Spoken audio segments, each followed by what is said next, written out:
All right, Mr. Chair, we are ready to go.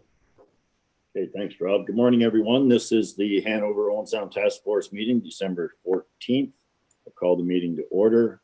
Is there a declaration of interest to anyone? Seeing none, we'll move on to business arising. Randy, this is a really short turnaround. Do you have anything to report at all? We don't at this stage. We're still in the process of finalizing the recommendations and opportunities from the discussion from the meeting on Friday, which focused on labor force and economic development. We'll finalize a summary of that discussion and include that in the document for the next meeting along with today's summary. Okay, thanks for that. Savannah, go ahead. If I could really quickly, Chair O'Leary, we're just collecting some of those statistics that you had asked for, so we'll have that included in the next one. But I did get the one back that Councillor Milne was asking about from farmers employed versus non-employed, and are they counted? And Gemma did report back that 259 farms have employees, meaning they've got payroll, and 1,675 have no employees and do not have payroll. So all of those farms in Grey County are included in our stats. Thank you. Well, that's perfect. I'm glad we made Councillor Milne happy right off the bat, because he was grumpy earlier on. We'll move on to... Yeah, this is a tough crowd, I'll tell you. We'll move on to item number 4. And just before I do the introduction, I just want to, just in the spirit of organization, I think we'll let our presenters do their entire presentation this morning. And if you've got questions, or if you just take notes along the way, and then we'll do the questions after the presentation. So item number 4, happy to introduce the Bruce Grey Child and Family Services Executive Director, Phyllis Lovell. Good morning, Phyllis. The floor is yours. Good morning, everyone. Thanks for the opportunity to come and talk with your task force. I have a very small PowerPoint. I don't know, Rob, if you are able to put that up, or if somebody's able to put it up for me. Actually, it's Heather, and I will share my screen. Okay, thanks, Heather. So Bruce Grey Child and Family Services is a relatively new organization formed by the amalgamation of Legacy Bruce Children's Aid and Legacy Grey Owen Sound Children's Aid in 2012. So we serve the entire jurisdiction of the counties Bruce and Grey together. So it was very interesting to be asked to think about the work that you're doing and to have the opportunity to talk about the work that we do with vulnerable families. So I'll get you to go to the first slide, or the second slide, Heather. On an annual basis, we get about 1,400 calls from various sources across the 2 regions with concerns expressed for specific children in individual families. And of those referrals, the 2 biggest geographic regions are City of Owen Sound and Hanover.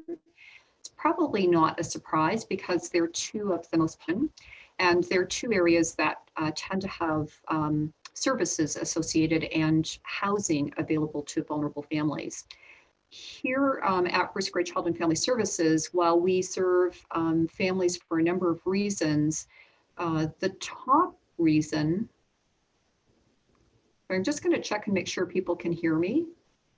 Yep, we're good. Okay, I'm getting an internet message. So the top reason that we serve families is because we have a parent who has a problem creating risk for children, or partner conflict and partner violence. So if you thought that our organization saw maltreated children, children that have been physically or sexually harmed by a parent, By far, the vast majority of referrals are related to a parent who has an addiction issue, a mental health issue, a developmental challenge, or some combination thereof, or parents who are in conflict with each other, where there have been overt acts of violence as well. So the two primary referral sources for us would be the boards of education and police services. And most of the partner violence referrals come from police services. So we investigate those concerns, or we assess families with a view to looking at need. And about 23 to 30% of those families go on to receive longer term supports and services. So the assessment phase is something that normally takes a month or two. And then if you're a family that needs ongoing supports, typically you would be a service user for 18 to 24 months. So I'll get you to move the slide, Heather. So at any given time, our organization is seeing about 420, 430 families. They're all in various stages of service, so families open and close. But typically there are about 400 plus families who require specific supports and interventions in order to successfully parent their kids. So next slide.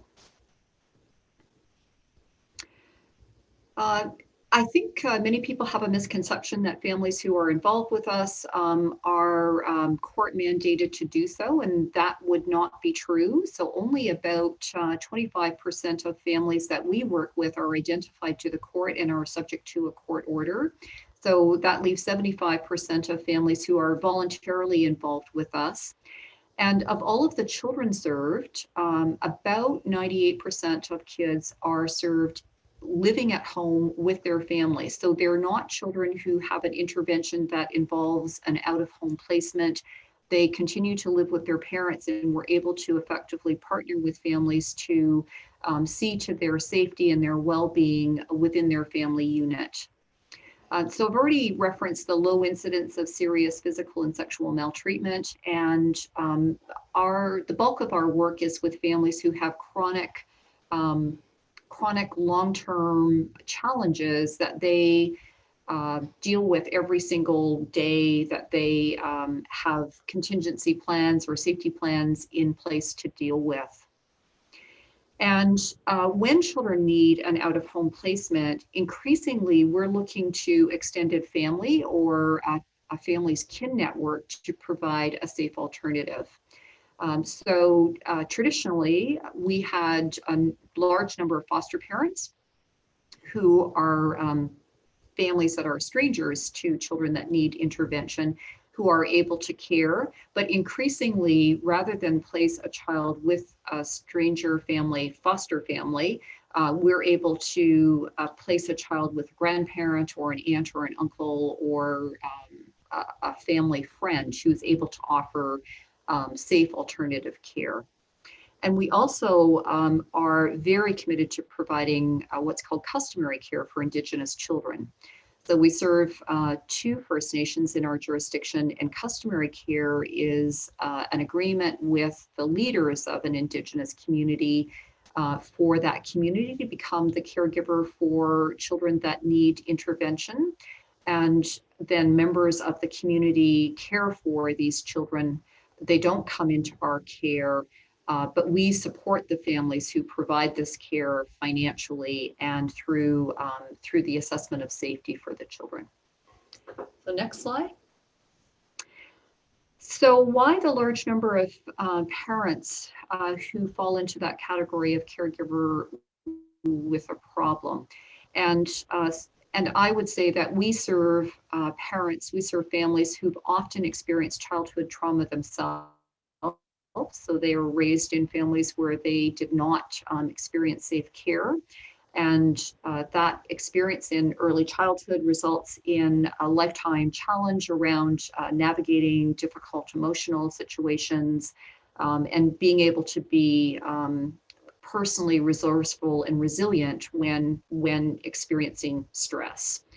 Many of these families live in poverty or have precarious employment. So they are not people with high incomes, with a set of services and benefits through their employer that let them access personal private counseling, but people who have jobs that are minimum wage, jobs without benefits. So there's no real safety net around their employment. And we've certainly seen the impact of pandemic on some of these families, in that this precarious employment has just simply disappeared in the context of the lockdowns that have been experienced across the community. So if you have unstable income or low income, you almost inevitably face housing insecurity. You struggle to afford housing. You certainly don't own your own housing, and as communities evolve and grow, so if you look at people in the Dundalk community, as that community has become a bedroom community for the city, you see increasing challenges around finding appropriate housing that is affordable, because your community is changing, housing prices are going up, and people who struggle with income security get kind of pushed to the margins there. There are also big transportation challenges, and you will all know that the city of Owen Sound is the only community in our jurisdiction that has a public transit system, and the rest of our communities struggle in that respect. So often families make choices about where they live based on the walkability of the community and their access to services through using their feet to get around. I think one of the reasons why our organization is as busy as it is because we are still in-home service delivery focused. So our staff, rather than seeing people in an office setting, go to people's homes, meet with people in their setting. They do that because that's an important part of assessing how a family's doing, but it also makes our service one of the most accessible in the community. And as more and more services withdraw into office settings, it becomes more and more difficult for some families who struggle with income, who struggle with housing insecurity, who struggle with transportation challenges, get more and more isolated in terms of accessing help when they need it. So the last point that I would make is that mental health of adults is a primary concern that we see in the work that we do with families. A mental health problem is not a problem that goes away in your lifetime, just like diabetes is something that you might be diagnosed with and that might be a health challenge for the balance of your life. Many of the people that we partner with, that we work with, have mental health concerns that don't disappear. They don't go away. They're managed on a day-to-day basis, sometimes more or less successfully, depending on how much stress is in their life. And we have particularly seen the impact, the social impact of pandemic on people's experience of mental healthiness since March of last year. And we don't expect that impact is going to go away anytime soon. I think we're all excited about the prospect of a vaccine, but it will be many months before life will begin to return to some normalcy. And it may be many years before some people who've been particularly affected by the pandemic from a mental health perspective feel more balanced and more settled and healthier as a result of the impact of the social isolation that's occurred through the pandemic. Thank you. So there are some big challenges for our organization. The first and foremost is the lack of adult mental health and addiction recovery services for parents. And that's a matter of health policy. That is a provincial challenge, but I do want to take note of it. Adult mental health services tend to be geared towards the people who are most challenged by mental health services. And are not kind of universally available or accessible or readily accessible to parents who are dealing with childhood trauma, dealing with addictions challenges. We particularly also take note of the lack of recovery services for women in the community. Women are often primary parents in the lives of their children. There is residential support for men in our community, but there is no such support for women. And there certainly isn't a support that would welcome a woman to come with her children and offer residential support that would include care for dependent or young children at the same time. Likewise, I dare say that you probably heard from some of my community partners the increasing concern about the mental health of children and youth, the impact of the long school break, the worry that comes with the pandemic, the kind of change in and shift to a new normal that includes masks and social distancing for children. There's lots of worry about the long-term impact for all of the children in our community, but particularly children living in vulnerable families. And a worry that the capacity of a place like Keystone will just not be there to address all of the needs. So we're very happy to see increasing supports in school settings. Schools tend to be universal experience for young people, for children. And so the more opportunity that's there for kids, probably the better for our community in the long term. We also worry about the very few in-home services and the fact that we're a very large geographic area. We're 8,000 square kilometers. We have lots of small towns and villages. And it's unlikely that we will see sufficient population density to see services anchored in those small towns and villages. And we worry about how people who live in those small towns and villages get access to helping services. Does that tend to congregate families that are struggling in places like Hanover and the city of Owen Sound? Do you then have the weight of vulnerable families more disproportionately experienced by Hanover and Owen Sound? And one of the other very big protective factors for kids is access to high quality center-based daycare. And we worry about the availability of center-based daycare placements for parents, and not just for parents who work, but parents whose children really need the additional care and support and stimulation that comes with the opportunity to be in a center-based daycare resource. It is really a factor that increases the resilience of children, helps them with their growth and development, and gets them school ready. And that is often a very big support in the life of a family where you have a parent who's struggling with depression, struggling with addiction, just struggling to be present to kind of turn their mind from the worries that they have and the problems that they have to the care of their children. It really increases the odds that you will have healthy, resilient children coming out of families that experience those difficulties and those struggles. And the last, so there are opportunities for us during this, particularly during this time. And I know that your work is not focused on pandemic, but it's hard to talk to you about the work of Bruce Grey Child and Family Services without using that context.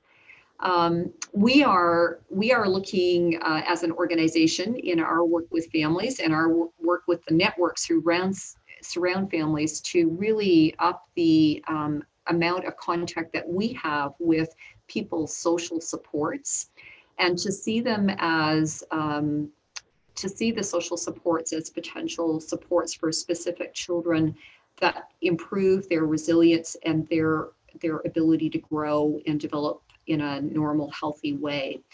So in that collection of people, I would include faith communities, sports coaches, community connections that exist in all of the little towns and villages across our region that are there that help kids really be balanced and healthy and connected with the community. And we typically would not, we work very closely with a number of service partners, but we wouldn't probably have had that many connections with faith communities, for example. And we know that that's something that we need to grow and develop in the coming months and years so that we do the very best we can to see kids successfully and tenaciously connected to communities. We would take note of unprecedented cooperation among charities since the start of the pandemic, and we hope that that's something that will survive the pandemic. We see people flexing their mandates and partnering in ways that have not happened before.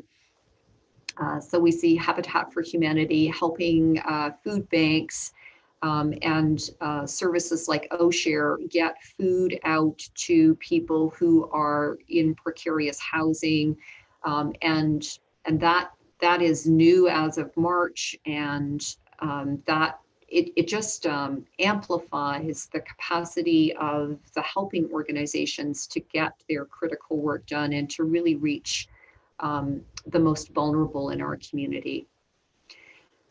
We also think that that we need to understand our population better, and I think there's incredible opportunity for a stronger municipal connection that looks at population data and understands it not from the perspective of attracting business, which I think municipalities have always done. You've always had an economic development focus, and you do put out information for prospective businesses and industry, but a much stronger focus on social determinants, on understanding who lives in our communities and how they're faring. And we would welcome that partnership so that we can leverage the kind of data that a municipality connects and is capable of analyzing and utilize it for the provision of social supports. We hope that our community is becoming more diverse. We want that diversity. We want to be responsive to the diverse needs of the population that we serve. But it's really important to stay ahead of the knowledge that you can use to be a nimble organization and a responsive organization by looking at population data. So that's something that I hope that that your committee will think about. I suspect you probably already are. And I wonder if there are opportunities for you to make that data more accessible to community partners and to community services so that we do the very best job that we can with respect to the people that we serve. And I think that's it for me. I don't know if anybody has any questions or comments. Thanks, Phyllis. That was very informative. I see Deputy Warden McQueen has joined us. Any questions for Phyllis? Kim, go ahead. Oh, you're muted. Thank you, Mr. Chair. Apologies. Phyllis, thanks. That was a great presentation. We have been having discussions internally here as staff about the need for Grey and Grey Bruce specific data and what we can do to try and facilitate that. And it's great to hear that you would be interested in sharing that information with us. I guess I look to you, and when it comes to that forward planning piece and being able to provide information back to us about when we're doing community development plans or long-term planning from that respect, would your organization be able to have, provide input to us about, I guess, key factors that we need to be considering when we're growing and developing communities? Yes, we absolutely could. So we have access to a provincial database, but we can disaggregate data and compile data based on our jurisdiction, based on postal code, and we can be very descriptive about Precise, maybe, yeah. and how we serve and the reasons for the service.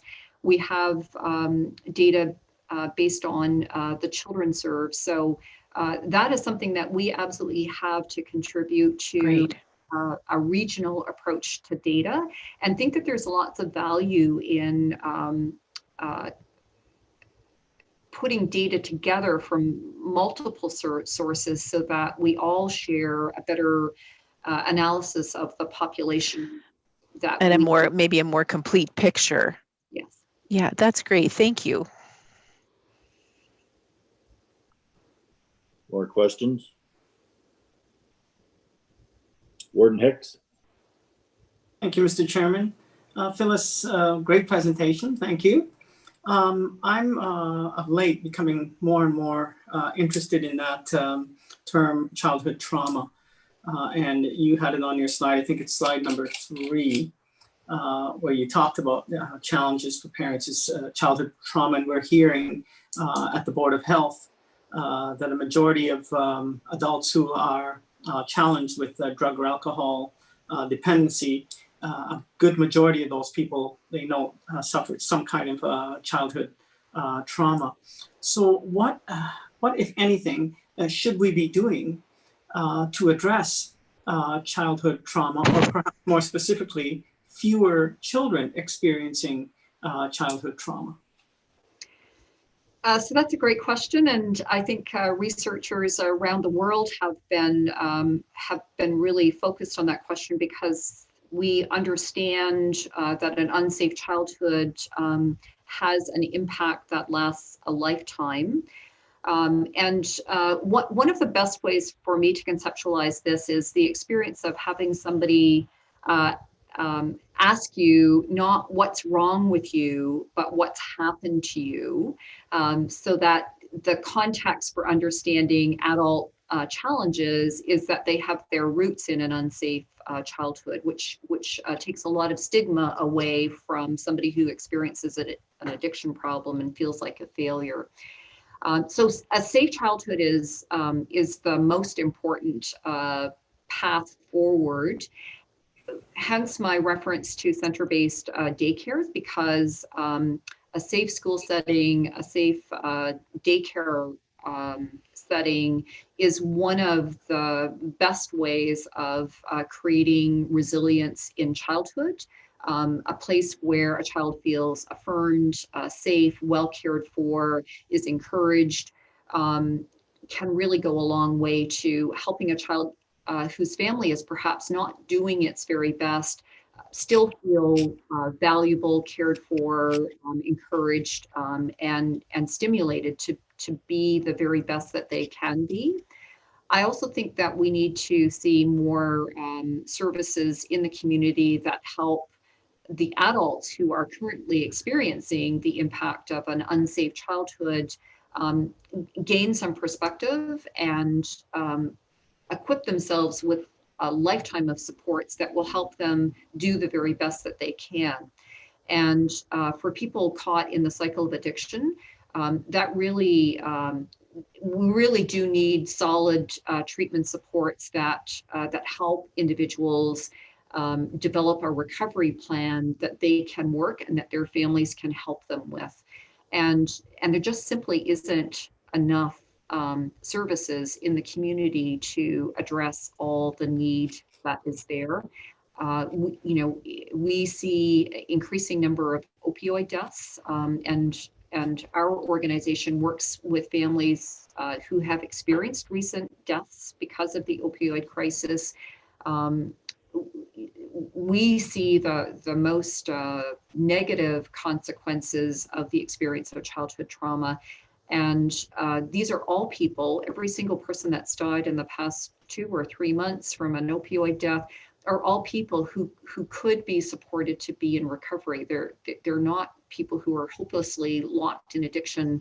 They've experienced drug use in a way that was unsafe, that resulted in the most negative consequence possible, but could have had a different outcome had there been more availability of treatment options.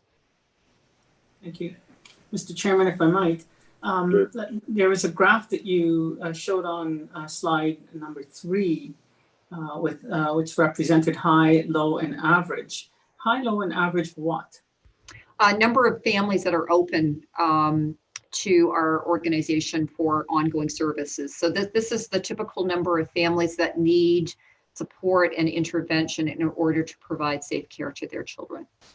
So you can see the number over since 2016 is relatively stable number. We typically average about 430 families at any given moment in time that need our support in order to provide safe care to their children. And my last question, Mr. Chair, if I might, I'm going to, I guess, slide number 5 that you talked about concurrent challenges for parents. And if you could control the purse strings of a municipality with limited dollars, where would you be directing us to put our resources? Oh, that's a tough one. I think transportation is critically important. Transportation helps you get to work, helps you get around the community and address the needs that you and your family have. But housing, supportive housing is also right up there in my top 10 as well. I think the opportunity to have a predictable expenditure on housing for many families is really critical to stability within their families. I don't think we see homelessness like we do downtown Toronto with people sleeping on the streets, but we see families that have very precarious housing, that are either relocating regularly or couch surfing with other family members, and that has a very negative effect on employment, and it has a very negative effect on a child's ability to get to school or their school success, because their school is changing regularly because of the housing instability. So the more municipalities can create housing opportunities, the better for the families that we serve. Thank you. Madam CAO, did you have something you wanted to add there?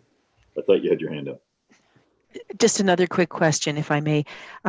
Phyllis, is it your sense that that although you say the numbers are stable, would you see you've seen a shift in acuity of the people that you serve, or a change in their needs in the last few years?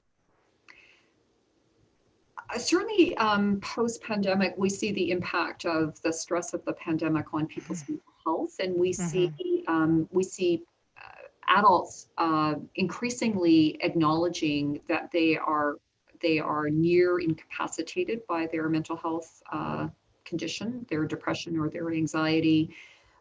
And we certainly worry a great deal about escalating addictive behavior and the subsequent use of drugs that are potentially fatal. Right. And I'm sure you're well aware of that. Public health has been has done an incredible job of getting information out to all of the helping organizations and hopefully to the community at large. We work in close partnership with public health, with the Drug Strategy Committee, which is a municipal creation.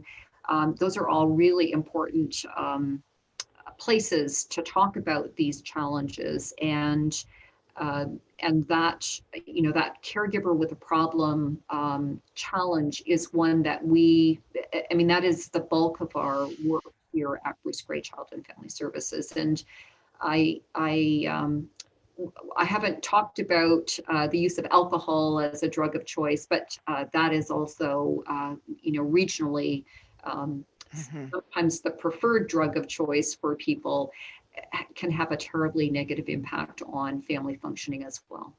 Okay, thank you. Councillor Milne? Thank you, Mr. Chairman. Thank you as well from me, fellas, for the presentation. It was very good. My question revolves around the graph that the warden referenced just a minute ago there, showing the number of families that you typically serve. Is that throughout Bruce and Gray? Yes. So I'm wondering, because your services are primarily focused in Hanover and Owen Sound because of just geography, like you were saying earlier, how many families do you think we're missing?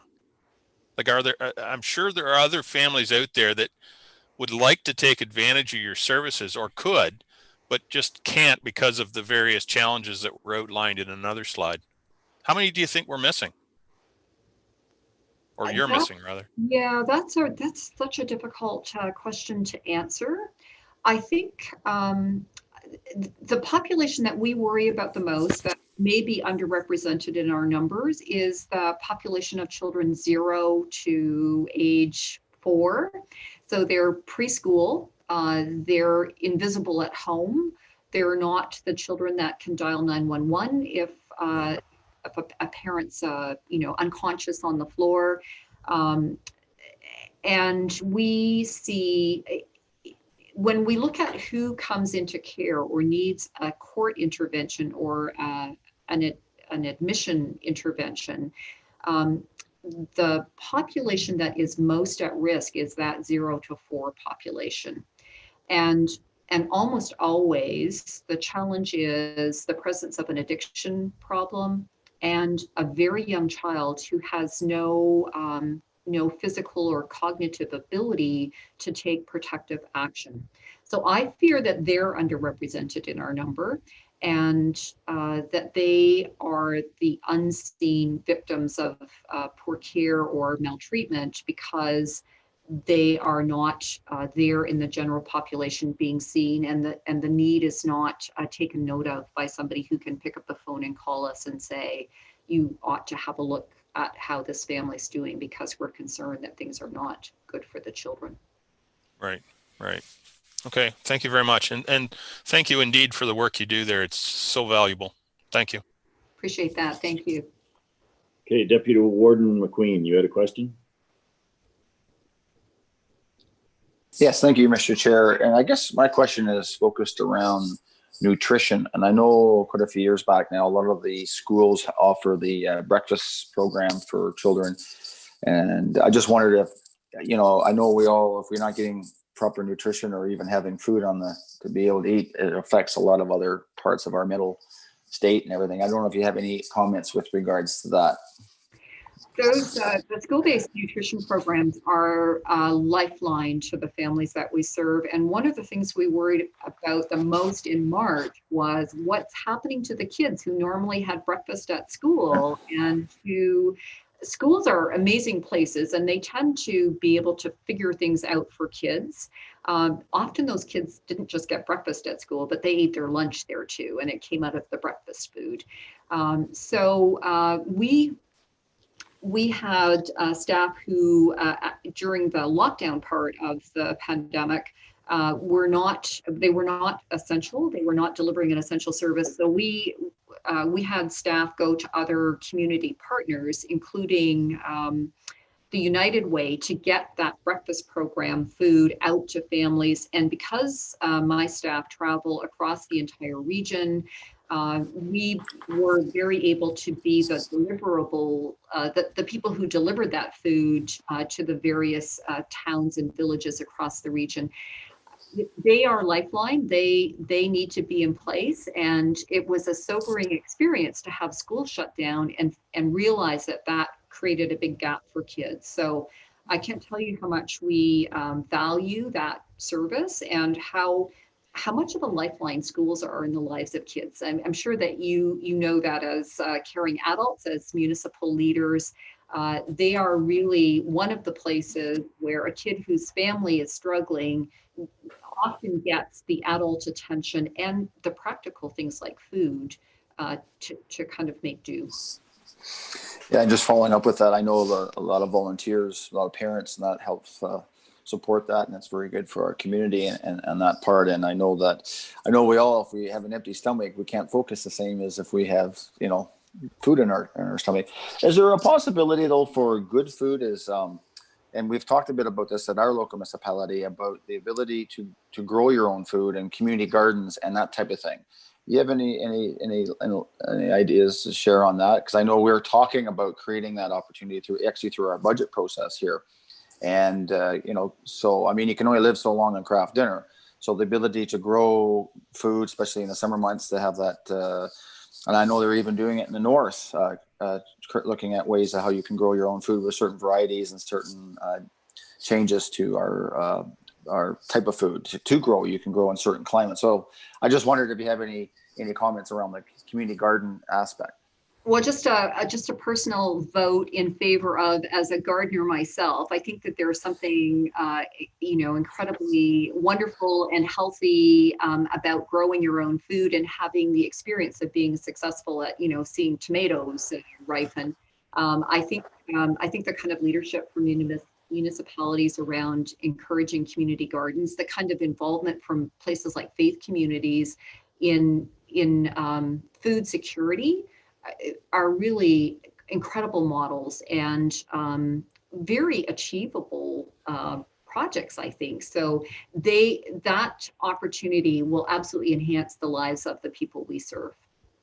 So just to follow up with that, Mr. Chair, then, so maybe from a municipal side, and I know, again, we're looking at this, are there lands within our municipality that could be available for that type of use? And so we're looking at that ourselves. So that's just something maybe that could enhance into the county system or however. So thank you for that. Okay, and I'll just note that Barb Fady messaged to everyone there. United Way worked with our social services staff to distribute gift cards from the Ontario Student Nutrition Program when the kids were not in school. So thanks for that, Barb. Any other questions?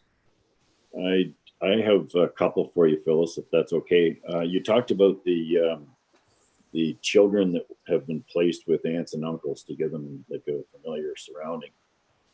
But when you were talking about the customary care for Indigenous children, it wasn't, you didn't say that. Can you just go over that again? Why is it different with our Indigenous community?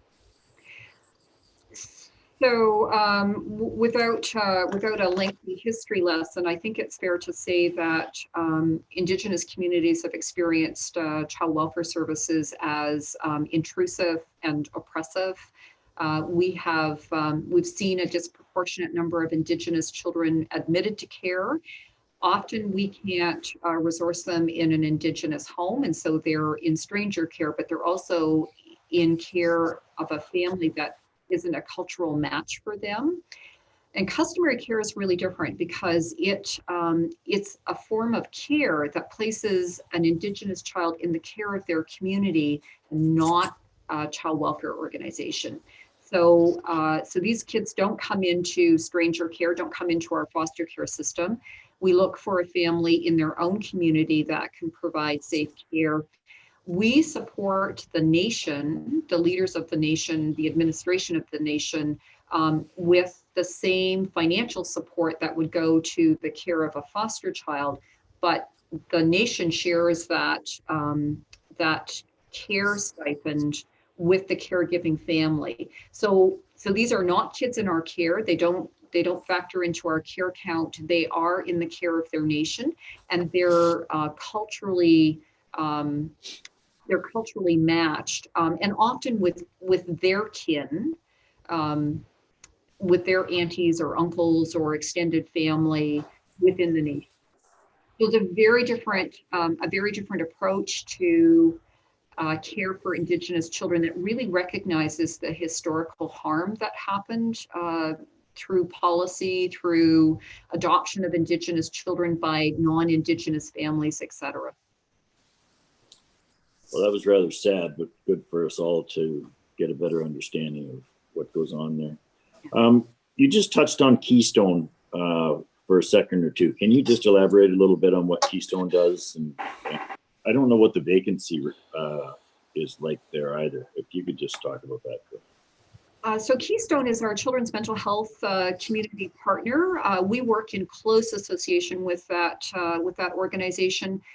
Their job is to see to the mental health needs of children age 0 to 18. They do that largely through community-based counseling services and supports. And they do have a residence that they use for youth who there is a serious concern about self-harm with. So they do have the opportunity to do assessment and support for kids at serious risk of self-harm. So we refer families. Sometimes we're both supporting the same family. They're providing a counseling service. Our focus is on the safety and well-being of the children and the functioning of the family. And we coordinate our efforts so that the family experiences that shared partnership between the two of us as supportive rather than confusing or people giving kind of different advice and direction.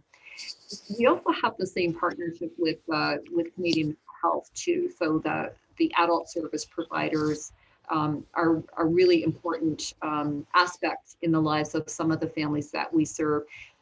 Their focus is on people who are more seriously ill with mental health challenges. And I think we see a lot of families, a lot of adults, a lot of parents whose depression or anxiety is serious and it's an interference in their life, but they're not disabled by it. So they may not be as seriously ill as the typical kind of referral criteria to Canadian Mental Health would have someone become a service user. Good, thank you. Any other questions for Phyllis? Deputy Warden McQueen. So just I want to share a little bit of a story that I have. Well, it's not really a story. My wife and I lost our niece this past summer from a situation of a person who was addicted to drugs for quite a few years, and she had been in Ottawa in a rehab center and she was getting the help and she was getting much better. But the problem that sort of was peer pressure from some of her friends that pulled her away, and she was doing so well. And it's just, I don't know how you can control that, especially with social media and everything today and that type of thing. But it's sort of a situation that, I hear about, your deaths here in Grey Bruce and stuff like that. I don't know if there's a way. You don't want to put them in an institution and throw away the key to keep them away from it and take away their social, because the cell phones and our smartphones today are your lifeline for a lot of everything, especially the youth of today. And so it's just unfortunate that the situation happened, but it's happening to a lot. And I don't know what the remedy for it is, and how do you, it's just that addiction just gets so embedded in them. It's just, how do you break that? And it's just, and my niece also got involved with more in touch with, from a religious side, and got in touch, and that really helped her as well. And it just happened to be just one bad weekend, broke away, and then it was tragic. So I know and she was a very young adult, and it just, but she was struggling with it for years. And I don't know, how do you stop it on the other end? And maybe that's from an influence from different factors. I know it's hard for young people growing up. There's so much socialness, and we all went to, school, and especially when you get to high school, there's, you sort of fall into those groups where you're sort of, it's peer pressure and all that kind of stuff. And I certainly don't have the answer, but I don't know what the solution is either. And it's just such a situation, society wise. How do we, is there any solution? Like, because we keep having these deaths, and I don't know, can we I don't know, it's I don't know if there's retreats or just us as a society, as adults, showing more compassion, or just creating that time, or just opening up that opportunity to have fun without any substance abuse, or not substance abuse, but substance of influence. It's once it just, and maybe it spears back to the part of growing up from the parent side. I there's probably multiple aspects, and I just raise that in the sense of my own personal experience, and it just, you just shake your head. I know growing up, maybe Councillor Millen could relate to, somewhat growing up in the country, you're maybe not exposed to those elements maybe as much as the urban centers, but it does with social media today.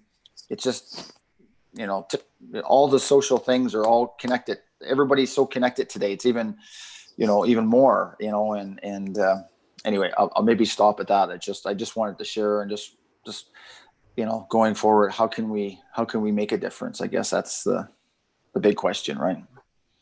Oh, well, thank you for sharing your story. I think all of us have people in our lives who struggle with addiction. I think that is a very common family experience, and I'm sorry that your family experienced such a tragedy.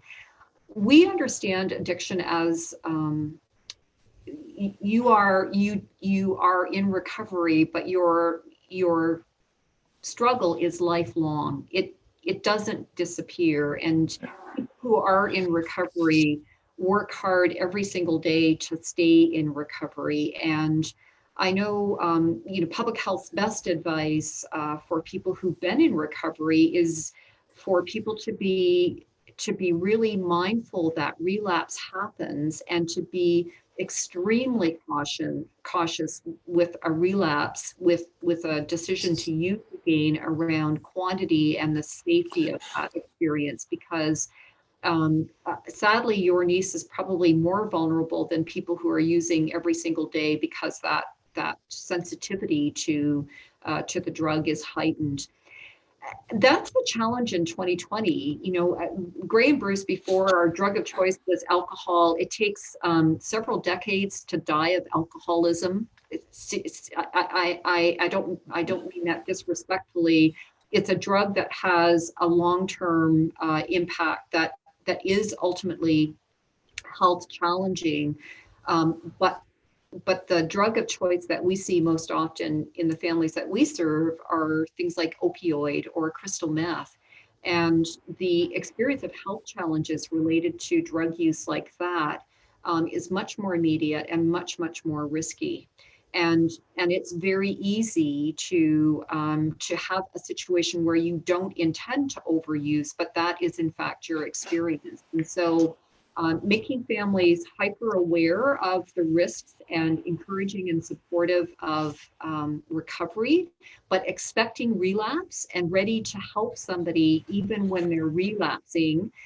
And that's, that's new learning at our organization, because before we were abstinence promoters. If you were a drug user, you had to stop, you had to stay stopped in order to care for your children.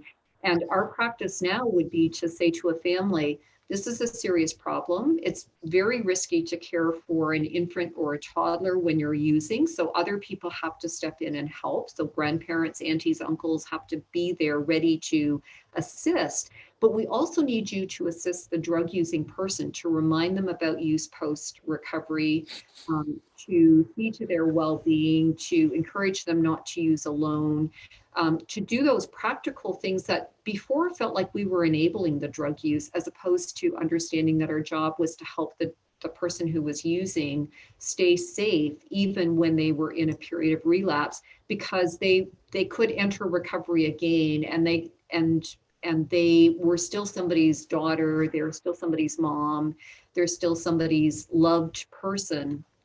And our focus has to be more on their well-being, no matter whether they're using or not using.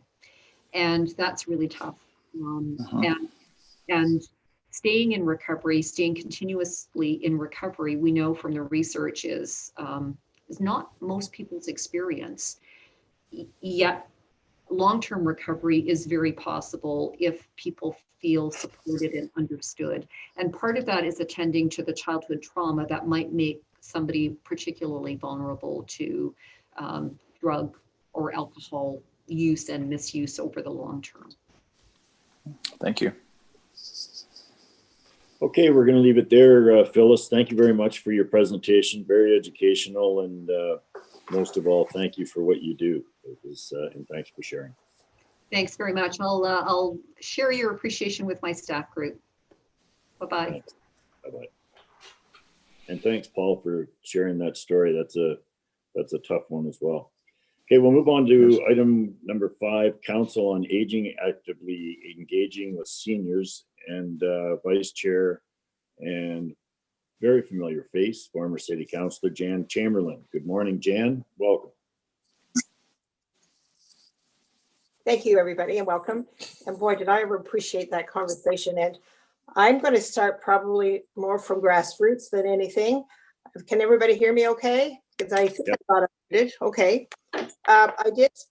We did present a presentation, and I think most of you have heard the Council on Aging presentation at your municipalities, because we have been actively for 5 years working with municipalities to make them aware of our goals to have a very age-friendly community in each of our municipalities. And I can spend a lot of time on kind of how we started back at a senior summit in 2014 out of the Active Lifestyle Center in Owen Sound under Jerry Trainer's leadership, because she had joined with the Ontario Association of Older Adults, and they were wanting all of our centers to become age-friendly.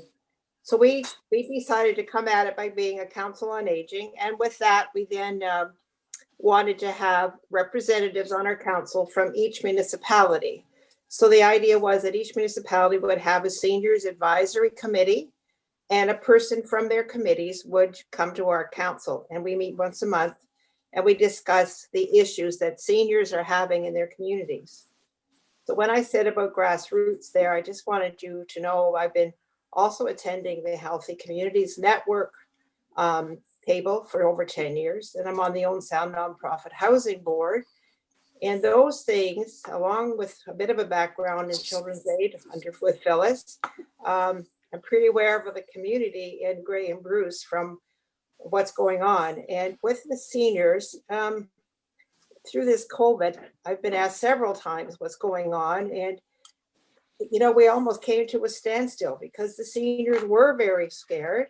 And most of them have belong to some sort of seniors club, a church group, or they seem to go together when they're older because they want to, well, it's a lot of it's sitting, but they are playing cards together. All of those things have been stopping. And to a degree, we've been trying to get people to go on with Zoom like we're doing this morning and work with that. But the biggest thing I'm proud of what's been happening in our groups is some of the senior advisory committees, especially the one in Blue Mountains and the one in North Bruce Peninsula, they both have started these things called Senior Centers Without Walls, which is basically a phone-based program. And we've been reaching out to our isolated seniors in each of our communities from word of mouth of each other. Some know someone else that they haven't seen someone, or there's something's happened, but it's almost all been phone-based. And I've been just recently thinking about how best to reach all the seniors. A lot of them are okay, but a lot of them have all the issues we just discussed in the last presentation with grandchildren and opioid. There's a lot of big issues, and people just need to help each other. What I'm experiencing myself as an older person is we all still want to feel like we belong in our communities and that we're still needed. And so we aren't, as a Council on Aging, we aren't really doing programming, but we are trying to get groups to organize to let people know what people are doing. There is a lot of things happening in our community. And I think there's a presentation that I think all of you have on paper, but I wouldn't mind answering some questions, because I think I would be best answering some of your questions from my perspective, what's going on with the seniors. And we just recently had a Council on Aging call-in chat meeting. Tanya Shute and Wally Holiday both are the current chairs. I'm the vice chair. And that's mainly because of lots of reasons. But in the meantime, our meeting last Friday was very aware. We were very aware from the different reportings from the different senior advisory group that a lot of them are very concerned about their seniors right now. And I was telling some people that it turns out that one of their best friends is the radio. They're not, a lot of them aren't, like they aren't watching TV as much as they were before because they can't stand all the stuff that's going on CNN anymore. And they are listening to the radio and they want good news stories and they want to know about things. So I think that we need to push how we can use our radio and our telephone systems for our rural seniors is better. And I think I could answer, we could work on that together as a group with the task force. So I am very grassroots, as I said, so let me answer some questions. Jan, first of all, right off the hop, I just want to ask, what about fear when you're talking to seniors? Is that one of the biggest hurdles to get over? I mean, it's my experience anyways, the older people I talk to, they're just straight up scared, maybe more scared than they need to be. And I think that seems to be getting in the way. And I'll say the same. Sometimes they're not using that word, but that is what it is, because everything is shut down. And some of them are now sort of sneaking to play cards with what they consider their own little bubble of 3 or 4 people, because they just can't.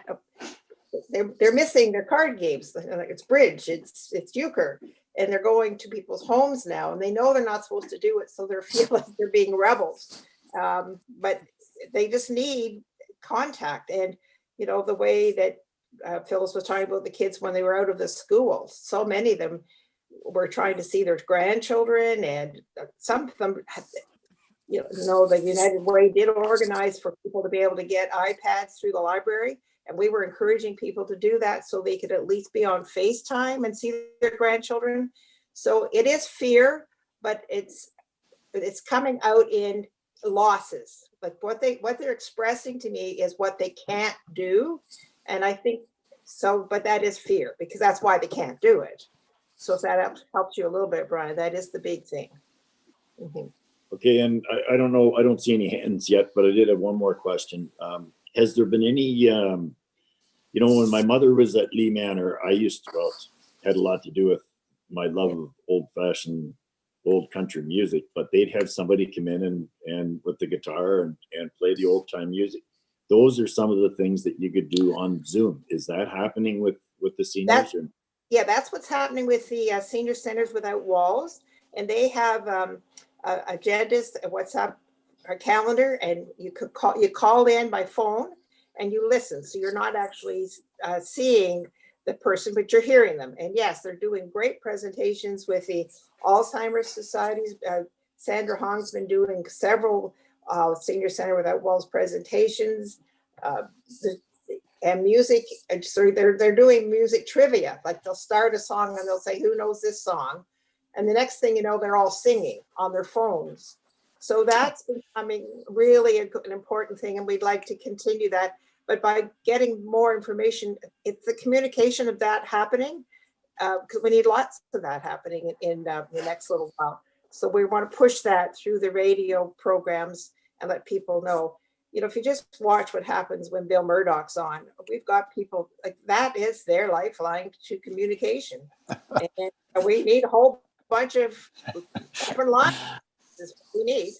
If you don't mind me telling you that, that's what we need. Okay, so if Murdoch is our lifeline, we are truly in a crisis. We are in a crisis. But I have to tell you that people like Pat, and you know the ones. That's where we send them. Sorry. Go ahead, Deputy Warden McQueen. Well, I will say, I think one thing thank you, Mr. Chair, with Bill Murdoch, he does report on a lot of the small local events that are were used to be happening. And I think that's maybe one of the reasons why people would tune in, because he would talk about that old music. I couldn't always relate to it because I didn't know that stuff, but a lot of people would, right? But I want to say that I'm sure Mr. Chair and others around the table, when we retire, I think that's part of one of the reasons why we retire, to have more time to spend with people. We're not working. And so I can see that social part is so important. I mean, you just mentioned about music. Well, Charlie Pride, my parents, I think I was a little kid when I went to see him in Rock Hill Park a long time ago. And, Charlie, and supposedly he passed because of COVID-19. So, I mean, that doesn't help, and all that, the anxiety that brings. So it's great that if there are better ways, and maybe there's a note that needs to go off to our local radio stations to say, look, we need some more local content. Maybe yourself, Mr. O'Leary, you need to have a half-hour show in Owen Sound there and talk about all the things. Or I mean, people can relate. It's like the old newspapers. People like the old columns, that the little wee towns that had little news stories, because people just love that stuff locally. They just like to know what's going on. It's part of that. It's part of that Grey County fabric, that fiber. You know what I mean? It's our part that pulls us together, and so maybe that's something that we can work on or encourage others to try to do. And I can see it's a lifeline for sure, especially in this time. So thank you. Mr. Chair, I do see Councillor Desai's hand up. Oh, Councillor Desai, go ahead. Thank you very much, Mr. Chair. I have a couple of questions for Jan here.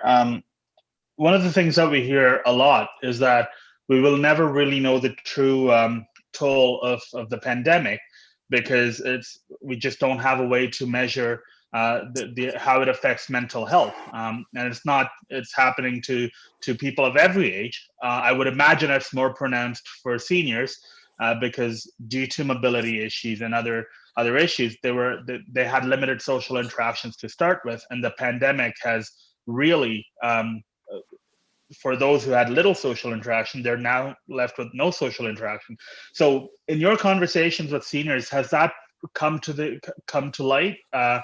And how I guess well, they're dealing with it by being rebels, as you've said, but how prominent is that issue amongst seniors, the issue of mental health, because they don't have social interaction?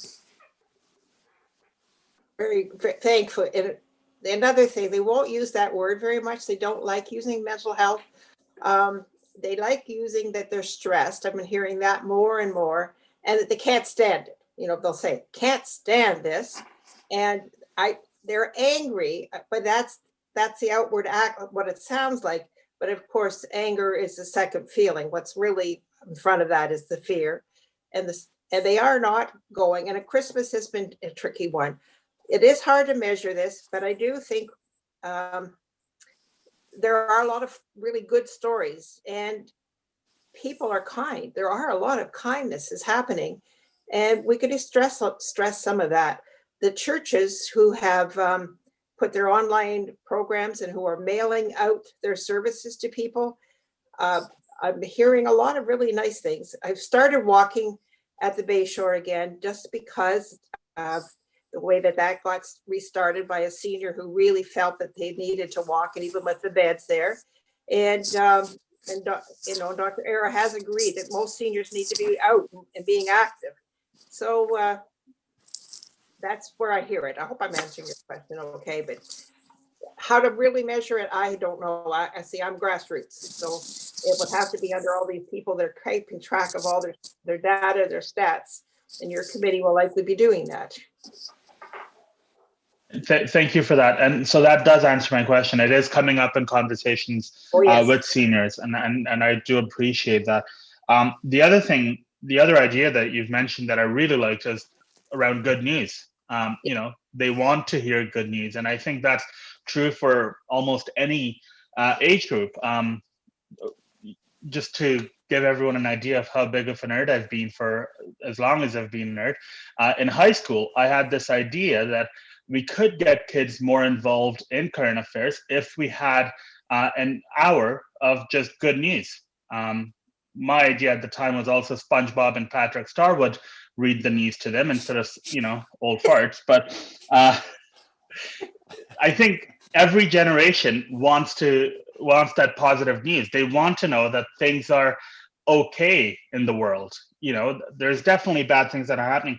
So my question is, have you reached out to the radio stations to do that, to do an hour a day where there's only good news, no negative news, nothing, just good news? Not yet, but we're going to do that in Friday's meeting. This is where this really came up as a strategy for us to make sure that we do. I do call into Open Line and congratulate them quite often on what a nice job they're doing of keeping the community well informed and being kind with to people when they call in. And they've had some crisis calls right to the Open Line. And I do know about the mental health. Like, we're trying to let people know that you can walk in at the hospital and that you will get looked after. There's a lot of new services that people need to know about. So I think just even for us to reach out and get some of these things on the radio more, it's the whole, how we get the communication out about all of this. And every one of us around of our at our municipalities, at our meetings, we can do it. And maybe just get a strategy together through this task force is the best way to do that. Mm-hmm. Thank you so much. Thank you so much, Jen. And if there's any way I can help with that Good News Hour, I am more than happy to help with that. Thank you. It's really good. Kim, did you want to jump in there? Yes, if I may. Jan, are you okay if I tell the committee about the conversation we've been having? Yeah. So there's currently a grant open right now for assistance to seniors. The deadline to apply is fast approaching, but I reached out both to Bruce County, but also to Jan and her group to try and get a sense of some programming or extension of current programming that might be useful. I saw the Seniors Without Walls and thought that was a really interesting initiative. And then Jan talked about the radio programming part of things. In talking to Rob Hatton, we wondered about reaching out to Ross Kentner, who probably still has a pretty good connection to Bayshore.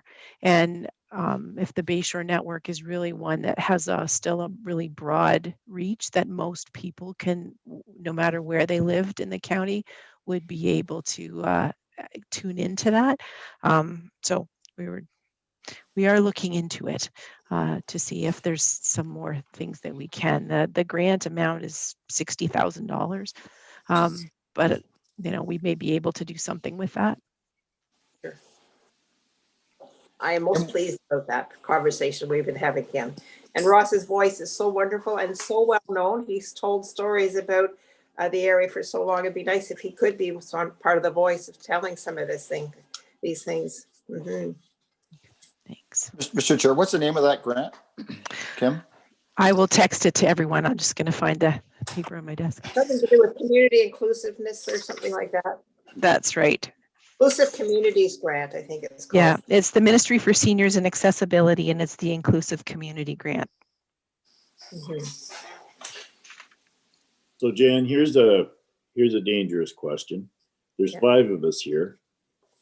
If you wanted to say, if you 5 guys were doing your job, you would do this and this and this for the seniors, what would that be? Is there anything in particular that you'd like to see council step up and do? Well, a lot of seniors still feel about ageism. They don't think they count anymore and that nobody listens to them. So I guess if there's a way to really listen, not just say you're listening to people. And I would like to have at each of these senior advisory committees that we have set up now in our municipalities, we've had fairly good connection to our municipalities and been doing presentations. Owen Sound is mostly doing ours through the Active Lifestyle Center, Brian, as you know about that. And so I guess just to listen and hear.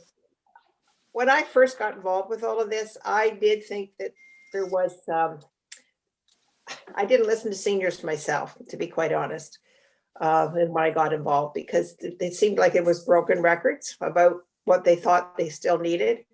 But I have totally changed my mind. A lot of seniors have given back so much to the community, and behind every question there's more to it. Just like the work that Phyllis is doing, it's what's presented is usually not what's really the problem underneath it all. There's a lot more stuff going on. So yeah, listening and trying to get them involved on the committees is still, it's hard because they feel they've retired and they don't need to go back on committees. But that's nowadays we all need to get past this. So we do need people out there involved, and our role models. We need to just keep telling the story of our role models. There's a lot of good role models out there. Did I give you 3 things to do? To listen, to be a role model yourself, Brian, and to make sure that seniors get included in everything you're doing. That's what our goal of Council on Aging is to make sure that they do a bit of advocacy, that we are making all of our areas age friendly, and embed that into your strategic planning. Right. I think what happens is there's too many politicians, and I'm certainly guilty of this myself. You look at the money side. What are you doing for the seniors? Yeah. And we do a lot, whether it's we do do a lot. You're building, the Bayshore Community Center. You have access to, and politicians look and say, we're doing so much for them, but maybe the conversation needs to be, what can we do that, forget about the money. Let's just talk about the little things in life that we need to step up and do. But anyway. It is part. Yeah, it's making our whole community age friendly, and so that all ages count. And then that is how people stay healthy, is if they feel that they still belong in a community and that they're not overlooked. So it's not as easy as those are just words, but that is what it's about. Maybe inviting counselors to more meetings. I don't know, I'm sure you could convince me to go. Okay. I was guilty too. I often tell the story, until my mother was in Lee Manor, and I was there every single day for a year. It was an eye opener for me and a wake up call to see what actually goes on in there. And so that's all part of the process. Yes. Deputy Warden McQueen, did you have something there? Yeah, well, thank you. Good topic, good conversation. I know that in Grey Highlands here, one of our museum staff is recording. There's so many stories, there's so many things that to be told, and we're starting to record some of those historical stories that are there, and there's so much. And I was just thinking that maybe we just need to all go out when we get through this COVID and just have a game of euchre, and be whipped. Because it's just spending time, like you said. It's part of, and because they have so much wealth of information. It's just in that sense, and maybe that's there's just to tap into that and listen and hear the stories. I find it so fascinating when we used to have a lot of our smaller community social dinners and stuff like that. Well, they don't have those anymore because a lot of the people putting them on have all passed on. And the new generations don't have that same networking, the same connection, in the same way. And a lot of our smaller community things have sort of gone by the wayside. But yeah, there's something to be said there for sure. Thank you. Can I just say one little thing that I think one of the biggest things I'm hearing is the change in our culture based on respect. They used to respect their doctors' opinions. They used to respect the politicians. And these people that are in the age group that I'm in and older than me, they still want to respect them, but somehow it's all been pushed away. And I do think social media, as much good it's done a lot of this hard, because everybody's opinions are out there and it's just too much for everybody. So that respecting thing, and that will only come by us making sure that we decide we want to have respect for each other. So that's what a relationship's about anyway, with a marriage, everything, respect's in there. Mm-hmm. Right. Okay, Jan. Councillor Desai, you have a question? Oh, it's more of a statement. Deputy Warden McQueen mentioned euchre, but I've been told bridge is where it's at. And I've really been brushing up on my bridge skills. I know how to keep score now. I win the odd time, and I see Councillor Milne has unmuted. Chair, I ask that you call him out of order before he says anything.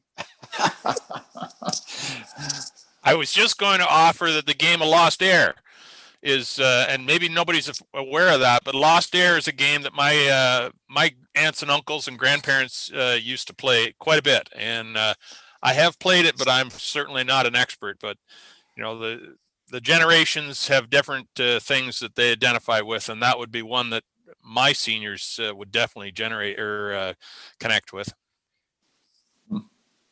Cribbage is in there. Cribbage is in there too. Absolutely. Yep. With that, Jan, thank you very much for joining us this morning. I hope that was as Well, I good hope for it you was- as it was for us. I hope it was helpful. All right. And I know Thank you, Jan. there'll be some things happening. Thank you. Thank you. Thank you so much. Okay, moving on. Do we have any other business? Seeing none. Our next meeting is January 11th. We're not having one next week, or no? January 11th is our next meeting. Do we have a mover for adjournment? Moved by, Warden Hicks, go ahead. I'm sorry. What is Mr. Chairman, what is the focus of the January 11th meeting? I can answer that. That's policing perspective. So I've invited Chief Ambrose and Chief Knoll to that meeting. Card games. Card games. That will be a good, no, that will be a really good one. I look forward to that. Yes, that will be. Could we have a mover and a seconder for adjournment, please? Councillor Milne and Deputy Warden McQueen. Thank you. So I guess we don't see each other before Christmas. I wish everyone a Merry Christmas and Happy Holidays. Stay safe, follow the rules, and we'll see you soon. Meeting adjourned. Very good. See you, Thanks, Mr. Mr. Chair. Everyone.